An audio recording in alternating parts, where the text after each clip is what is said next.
ধরুন জাভেদ বলে যাকে ধরেছে, দেখুন কেউ যদি কোনো অন্যায়ের সঙ্গে কেউ যুক্ত হয়ে থাকে, শুধু জাভেদ কেন, রাম কেন, আর রহিম কেন, খবরের মতন বলছে।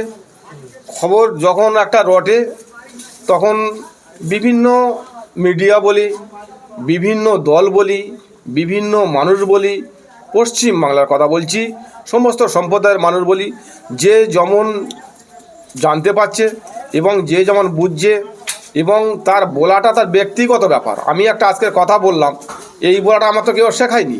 আমি যদি কারোর গালি দেই তাহলে আমার ব্যক্তিগত ব্যাপার, আমি অন্য কারোর সঙ্গে যে কারোর বড় কথা বলি সেটা আমার ব্যক্তিগত ব্যাপার। তো অনেকে অনেক কিছু জানবে।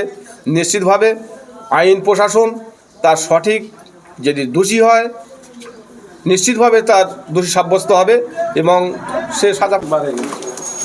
শুভেন্দু অধিকারী আজকের দল বদলের নেতা।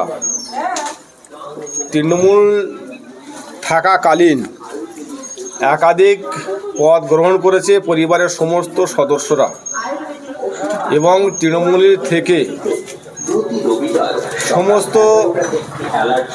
যে সমস্ত পদে দায়িত্ব ছিল, যে মন্ত্রিত্ব ছিল, এবং হলদিয়া থেকে শুরু করে মানে সর্বত্র জায়গাতে তিনি পর্যাপ্ত পরিমাণ টাকা মানে তৈরি করেছে, এবং সারদা নারদাতে নাম জড়িয়ে গিয়েছিল।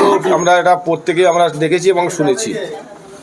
নিজেকে বাঁচার জন্য আজকের ভারতীয় জনতা পার্টির কাছে আত্মসমর্পণ করে সেখানে চলে গিয়ে দল বদল করে আজকের তৃণমূল কংগ্রেসের নামে, মমতা বন্দ্যোপাধ্যায়ের নামে, অভিষেক বন্দ্যোপাধ্যায়ের নামে, শওকত মোল্লাদের মতন এইরকম নেতাদের নামে প্রতিনিয়ত উৎসাহ ওঠাচ্ছে এবং বড় বড় কথা বলছে।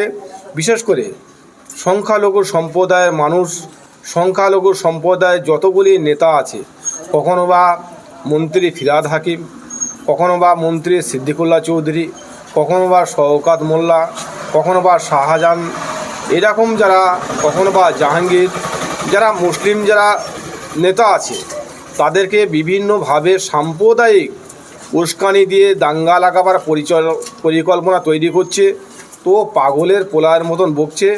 আজকের ভারতবর্ষের ইতিহাসে নেই যে হিন্দু মুসলিম কোথাও সাম্প্রদায়িক দাঙ্গা লাগিয়েছে। আজকের বিজেপি সরকার, নরেন্দ্র মোদীর সরকার, তার দল বিজেপি বাংলায় যে কোনোভাবে মাটি পেতে হবে, তার জন্য এই রকম শুভেন্দুদের মতন এই রকম চিটিংবাজ লোকের দায়িত্ব দিয়ে আজকের মানুষের বিভ্রান্ত করার চেষ্টা করছে।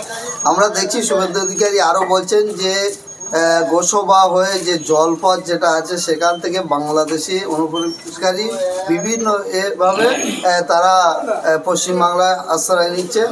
সেটা শওকত মোল্লা, ক্যানিং পূর্ব বলা, আরও অন্য অন্য জায়গায়। বলবেন এটা কতটা আপনারা? ও তো 2011 সালতে তখন তো তৃণমূল কংগ্রেসের মালও মন্ত্রী, তখন তো নিজে দায়িত্ব ছিল 2000 থেকে আর 2021 সাল পর্যন্ত। তখন সে মানে কেন বলেনি জঙ্গি ঢুকছে, আর কেন বলেনি মানে পশ্চিম বাংলাতে অনেক রকমের যে আজকের যে কথাগুলো বলছে, সেদিন সে কথাগুলো সে তার মুখে বহিঃপ্রকাশ হয়নি কেন? আজকের বিজেপিতে গিয়ে আজকের বড় বড় কথা বলছে নিজেকে বাঁচানোর জন্য। আজকের ইতিমধ্যে দেখেছেন না যে আমাদের বারাইপুর থেকে আর ক্যানিং পর্যন্ত, আর এদিকে সাইনসিটি থেকে বাসন্তী পর্যন্ত, গোসবা পর্যন্ত রাস্তার দুই সাইডই হিন্দু মুসলিম যারা বসবাস করছে তারা নাকি সব জঙ্গলি। তো কি অবদর্থ মানুষ না অমানুষ? ওর কোনো ভাষা জ্ঞান নেই।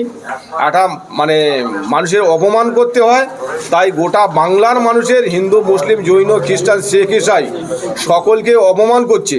আগামী দিনে এদেরকে ক্ষমা করবে না। আর বিশেষ করে 2026 সালে বিধানসভা নির্বাচনে ও সহ ওর পার্টি গোহারা হারবে। বাংলাতে ওদের কোনো ঠাঁই নেই, বাংলায় কোনো অস্তিত্ব নেই। এই যে ক্যানিং থেকে জাভেদ বলে যাকে ধরেছে, এর বিষয়ে কতটা জানেন আপনি? ধরুন জাভেদ বলে যাকে ধরেছে, দেখুন কেউ যদি কোনো অন্যায়ের সঙ্গে কেউ যুক্ত হয়ে থাকে, শুধু জাভেদ কেন, রাম কেন, আর রহিম কেন, কেউ যদি কোনো অন্যায় কাজের সঙ্গে যুক্ত হয়ে থাকে, নিশ্চিতভাবে ভারতবর্ষের সংবিধান, ভারতবর্ষের আইন, ভারতবর্ষের প্রশাসন, পশ্চিমবাংলার আইন, পশ্চিমবাংলার প্রশাসন তাদের বিরুদ্ধে কঠোর যে ব্যবস্থা গ্রহণ করবে পশ্চিমবাংলার সমস্ত অধিবাসীগণ সেটাকে মান্যতা দেবে। আপনি তো এই এলাকার নেতা, আপনি কি খবর পেয়েছেন সেইটাই বলুন। না, টিভিতে অনেক রকম বলছে, জঙ্গি অনেক কিছু বলছে, আপনি কি জানেন? দেখুন, খবরের মতন বলছে। খবর যখন একটা রটে তখন বিভিন্ন মিডিয়া বলি, বিভিন্ন দল বলি, বিভিন্ন মানুষ বলি, পশ্চিমবাংলার কথা বলছি, সমস্ত সম্প্রদায়ের মানুষ বলি, যে যেমন জানতে পারছে এবং যে যেমন বুঝছে এবং তার বলাটা তার ব্যক্তিগত ব্যাপার। আমি একটা আজকের কথা বললাম, এই বলাটা আমার তো কেউ শেখায়নি। আমি যদি কারোর গালি দেই তাহলে আমার ব্যক্তিগত ব্যাপার, আমি অন্য কারোর সঙ্গে যে কারোর বড় কথা বলি সেটা আমার ব্যক্তিগত ব্যাপার। তো অনেকে অনেক কিছু জানবে। নিশ্চিতভাবে আইন প্রশাসন তার সঠিক, যদি দোষী হয় নিশ্চিতভাবে তার দোষী সাব্যস্ত হবে এবং সে সাজা